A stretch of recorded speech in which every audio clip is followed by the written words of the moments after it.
Welcome back to ESBR Boxing. Delighted as always to be joined by Elliot. Elliot, we have seen Anthony Joshua return to winning ways tonight. Unanimous decision on all three scorecards against Jermaine Franklin. Obviously, the performance has been met with some criticism already. It was a bit tentative. Didn't look to have Franklin in a whole lot of trouble throughout the fight. And obviously, let's kind of remember this fight. A lot of people thought Joshua was going to win by stoppage, and that hasn't happened. Just give us your reaction to that fight. I'm shocked, mate. I'm genuinely shocked at what we saw there. Reasons why. Hopefully, I don't miss anything out. I'll just start talking. So, reasons why. Firstly, how frankly wooden and rigid AJ looked. Like, don't get me wrong, he's always looked that, but I think he looked even worse than I can remember him seeing at any point against a guy who gave away a lot in height and a lot in physical attributes as well. And he just seemed gun shy from the get go. Looked very uncomfortable going backwards. Don't get me wrong, obviously, he got his nose popped a bit as well. Didn't look comfortable really until like the last few rounds. Didn't seem to be listening to Derek James when Derek James was telling him about double jab essentially and throw the left hook, follow it up, go again. Didn't seem to want to do any of that either. And I just think for a guy who was essentially, let's not beat around the bush here, cherry picked for AJ to steamroll, there never looked like any possibility of that happening. I think, we was watching the fight kind of together, not in the same room, but in communication off air, as it were. And you obviously picked the points bet after 3 rounds, which, a great shout, but equally he just looked. I'm not going to call. Look, don't get me wrong. I'm not going to call for AJ to finish, but I think he is finished when it comes to actually becoming a world champion again. That's what I will say, based off that. Yeah. It's what are your kind of emotions watching that? It depends maybe if we're a big AJ fan or not, half and half. I can imagine if I was like a massive AJ fan and him beating Vladimir Klitschko was one of the best nights of my life, to kind of beating Andy Ruiz in the rematch, other kind of big fights he's won as well, Joseph Parker, Alexander Povetkin, big stadium fights, to go to back at the O2 and to be having some problems by Jermaine Franklin, who, that's what were your kind of emotions and just kind of thinking from how high Joshua has gone to tonight? You know what, I felt uncomfortable watching it, to be perfectly honest. I've never been an AJ super fan, but I don't have anything personally against AJ.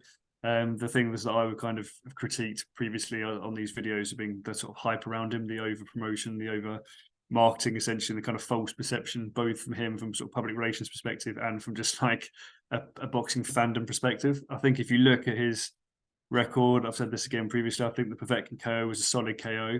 But other than that, you've got points wins against Parker. Granted, Parker undefeated at that point. You're trying to pick up a belt, kind of understand it. Vlad was 42 years old when he stopped him and had been out of the ring for a long time. Pulev was frankly finished by the time he stopped him. He took a long time to stop him then. So I don't feel like AJ. I mean, Usyk. There's no shame in losing to Usyk, frankly. And I thought the second fight against Usyk, AJ looked really good. Actually, I thought one of the best performances I can remember from AJ, even though we lost. But I just feel genuinely like he's just regressing, frankly. And I feel like some of the stuff about fighting Fury at the end there. I mean, in a way, I don't know whether it's a kind of a cash out kind of thing. Like, look, I'm not going to stay around for that much longer. I can't. Then the point people were saying his heart didn't necessarily look like he's in it. I'm not sure if that's necessarily the case. Although I don't necessarily think, like, unconsciously or subconsciously, he is as focused as he once was. But I think he's trying. Frankly, I don't think it's that laziness. But I just think I just felt uncomfortable, mate. I felt like in a way vindicated because I've always thought the Fury would beat him, and I've always thought the Wild would beat him. But I don't have anything against AJ to see him sort of toil with someone like again who's not got the attributes that necessarily you'd think that should be troubling him. I mean, he's got quick hands, granted, but he gave away a lot in height, a lot in weight, and AJ didn't use his attributes to as you'd expect, sort of steamroll him or to sort of lean on him or to use those visual attributes. So it was an uncomfortable watch, and I don't necessarily feel like it had the effect that Matchroom or the Zone would have wanted it to have. I think it's raised more questions, frankly, than it has answered. So yeah, it was just a kind of uncomfortable and difficult watching places. Yes, that's obviously kind of in terms of KO wins. That's kind of one in 6 now, which, considering the monster that Joshua was at one point, that's quite that's quite crazy. That's quite a crazy comparison. There's a lot to unravel here, and we're not going to go on all night. But one question I've got: why is, say, Joshua is on the decline now and isn't the fighter he was? Why do you think that is? He's 33 years old. He's not been a pro. He made his pro debut less than 10 years ago. He's only had 3 losses. He's only been stopped once. Like, can you, if you feel free to disagree with me, but that's one question I've got is this is not guy, he's not Danny Williams. He's not kind of like, he's not 45 years old and been stopped 12 times. You know what I mean? I just don't, maybe there's a reason behind it, but what are your thoughts on that? I mean, look, this is purely my opinion. Obviously, I'm not in camp with AJ or have a personal relationship with AJ, but I honestly think it's mostly mental, and I think it's a reaction. To me, it's a kind of a reaction to the pressure that he's been under. It's a reaction to kind of the Ruiz loss and the sort of style that he adopted after that. Which, don't get me wrong, points victory against Ruiz, brilliant. I'm all for that. I'm not criticising that at all. But it's almost at that point he kind of, I think, realised that he was very, very new. I'm going to credit you at this point because you said, and I agree with you fully, that AJ was very, very good at fighting opponents of a certain level. The Dominic Brazils and Charles Martins of this world who absolutely overwhelmed. But it was almost like as though the trainers, he himself realised that you can't fight that way against someone like a Fury, someone like a Usyk, even someone like a Wilder, I would say, who's shown that he can take a shot. So it's almost like there was a conscious effort to change him, to change his style. And I feel like along with the loss to Ruiz, along with the losses to Usyk, when he had changed style but still lost, I think there's almost a confusion really with AJ as to kind of who he is, what he is now, what his style is. And he looked, like I said tonight, there were points where he just looked genuinely like there was no plan. He was just like kind of lost. He was just kind of standing there reacting essentially to what Franklin was throwing at him. Don't get me wrong, obviously he's got tremendous athleticism, tremendous sort of physical attributes. And it looked like he was just essentially relying on those rather than actually going like inwards towards any sort of boxing. And I don't necessarily think that to be perfectly honest, think that AJ was ever a pure boxer. I think he tried to become that. But I think he essentially was an athlete that happened to excel in boxing rather than a boxer that happened to just, become athletic and succeed, which is the difference, I suppose, with more fluid sort of guys in that division. But I just feel like he's kind of lost and confused. And also, I don't know, it's not a physical thing. I think it's more of a mental thing that's kind of, I suppose, wrought and acting itself physically. Yeah. And I'm trying to get both sides of the opinion here, but what would you say to some fans who might say that look, Joshua just needed to get back to winning ways, it was good for him to be against the durable opponent. Going up against someone who just was going to blow him out inside a round wasn't ideal for him.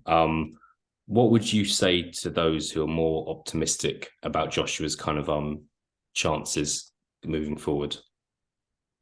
I would say bless you. Frankly, I would say, look, don't get me wrong, AJ will return to winning ways against a certain caliber of fighter. You put AJ in with Dillian Whyte tomorrow, he'll beat him. You put AJ in with guys that are maybe outside of the top 10, definitely. Or even those guys. I mean, Parker's still kicking around the top 10. He would destroy Parker, I think, again. But those guys that you look at, again, they have certain attributes.